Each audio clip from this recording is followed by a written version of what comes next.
셋째, 7절에서 10절까지는 천년이 다 지난 다음 마귀들이 잠깐 놓여나 사람들을 미혹해 교회와 성도들을 애워싸자 하늘에서 불이 내려와 사람들을 다 태워 죽이고 마귀들은 전부 다 유황 불못에 던져져 세세토록 고통당한다고 기록해 놓았는데요. 기독교인들이 볼 때는 멋진 해피엔딩이니 소설 잘 썼지요? 하나님이 얼마나 애지중지하고 있는 교회와 성도들인데 감히 마귀들이 핍하게 됐으니 하나님이 용서치 않고 싹 다 조져놓는 거죠.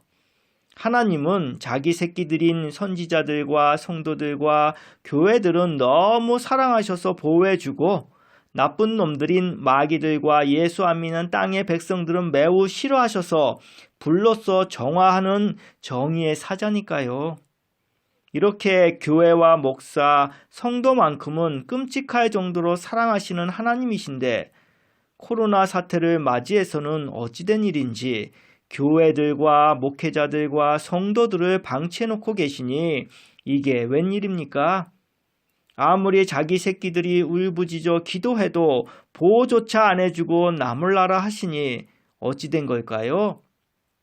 코로나가 발생한 시점부터 그 하나님은 종족을 감춰버렸네요. 그럼 그야말로 직무유기인데 그럼 여태까지 그 하나님을 믿고 온 자들은 어떡하라는 말인가요? 넷째, 본문 11절에서 15절까지를 보니까 이때까지 죽은 모든 인류는 한 사람도 빠짐없이 하나님의 백보자 앞에서 모두 다 심판받는다고 하면서 심판 때에는 살아생전 각자 행위가 기록된 책들이 있어 그 책들에 적힌 내용 갖고 심판을 진행한다고 하네요. 그럼 이때까지 기독교인들이 주장한 예수 믿어야 구원받는다 한 것은 전부 거짓말 아닌가요? 엄연히 각자 행위에 따라 심판받는다고 12절에서 13절 거기에 명확하게 적어 놓았는데 예수 믿고 안 믿고는 아무 소용없는 일이 돼버렸네요.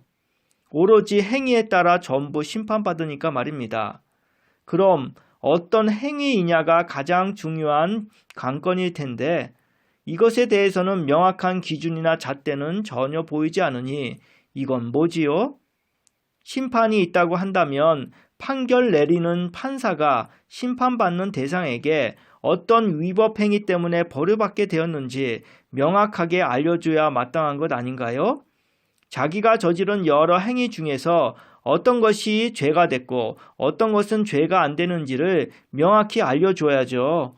무엇보다 죽고 난 후에 이루어지는 심판인데 살아생전 인류 개개인들에게 빠짐없이 심판의 기준을 명확히 고지해줘서 당사자들이 제대로 알고 달게 심판받도록 하는 게 상식과 도리에 맞지 않습니까?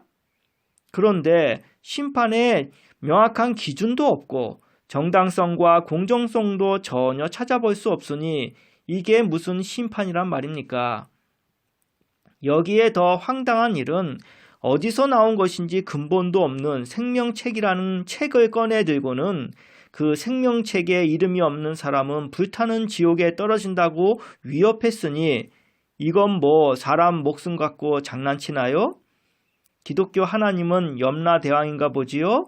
살생부 책장 넘기면서 넌 천국, 넌 지옥 하고 말입니다. 도대체 생명책이라는 단어가 어디서 비롯된 말인가요? 생전에 예수가 천국 가려면 생명책에 이름이 적혀 있어야 한다라고 떠들고 다녔나요? 예수조차 결코 전혀 언급한 적 없는 생명책이라는 단어, 누구의 발상에서 나온 거지요? 그것은 바로 바울이 대놓고 만든 단어로서 사람들이 자기 말 안 들을 때 쓰려고 준비한 비장의 카드였습니다. 말 듣게 하려는 강력한 협박 수단으로 쓴 거죠. 그 누구도 모르잖아요. 하늘나라에 생명책이 있는지 없는지, 자기 이름이 그 책에 기록되어 있는지 보고 온 사람이 있어야 말이죠. 예수가 자기에게 알려주셨다 하고 땡치면 그만 아닙니까? 그러니 협박 수단으로 이것만큼 잘 통하는 게 없겠지요?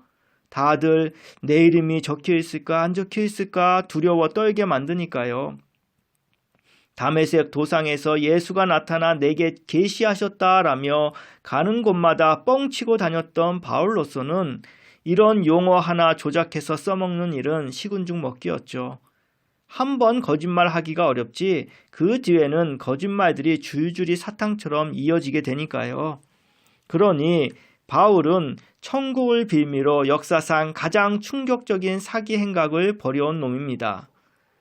바울의 실체가 이러하니 그래서 기독교인들은 바울과 그 일당들에게 속아 아무도 천국에 들어간 자는 없습니다. 무엇보다 근본적으로는 신은 심판자가 아니시기에 이 모든 짓들이 다 뭐란 말입니까? 인류에게 심판한다고 겁주고 협박하는 존재는 이 세상을 지배하는 악령들이에요.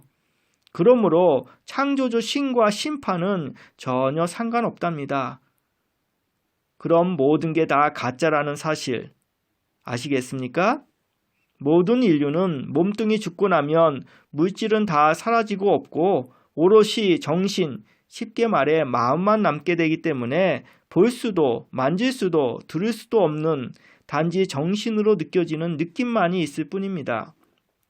그러므로 하늘나라라는 물질로 규정된 공간이 웬 말이며 백보자가 웬 말이고 거기에 책이 웬 말이겠습니까?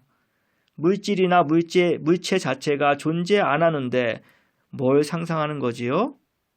이 사실로 우리가 지금까지 안다고 믿어왔던 종교라는 것들은 전부 다 가짜요, 거짓이란 것이 명명백백히 드러나지요? 예수 믿어서 천국 가는 방법 따위는 결코 없습니다. 단지 예수가 전해준 계명으로 각자 눈에 보이지 않는 자신의 악한 마음과 정신이 새롭게 바뀌어야 길이 열리지 성경이랍시고 바울이 끄적여 놓은 조작 내용 아무리 붙들고 믿습니다 해보았자 소용없습니다. 사실이 아닌 거짓으로 얻어지는 천국이 아니니까요. 저 역시 신께서 지금까지 이어온 거짓은 무엇이고 진실은 어떤 것인지를 명확히 밝혀주시기 전까진 온통 거짓 속에 파묻혀 살아온 헛개비 인생이었습니다.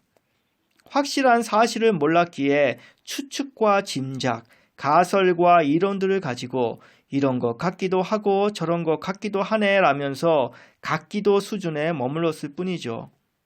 지금도 모르는 것이 너무 많아 배워야 할 것이 산더미 같고 아직 걸음마도 못된 수준이지만 기독교에 관한 한 제가 예전 기독교인이자 목사였기에 궁금한 것이 많았기에 신께서는 이런 사정을 다 아시고 기본 바탕을 다 깔아놓으시며 제 수준에 맞춰 하나하나 차근차근 알게 해주심으로써 저는 비로소 듣는 귀가 조금씩 열리고 눈에 보이는 것들이 서서히 생겨나기 시작했던 겁니다.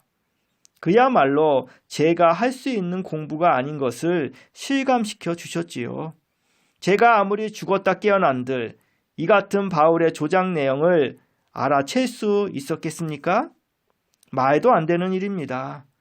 알지 못하는 한 1000년을 살아도 모르는 것은 계속 모를 뿐 알게 해주시는 신의 은혜만이 저를 참다운 깨달음으로 이끄실 뿐입니다. 다음 시간엔 새하늘과 새 땅을 묘사했다고 일컫는 21장 본문을 살펴보겠습니다.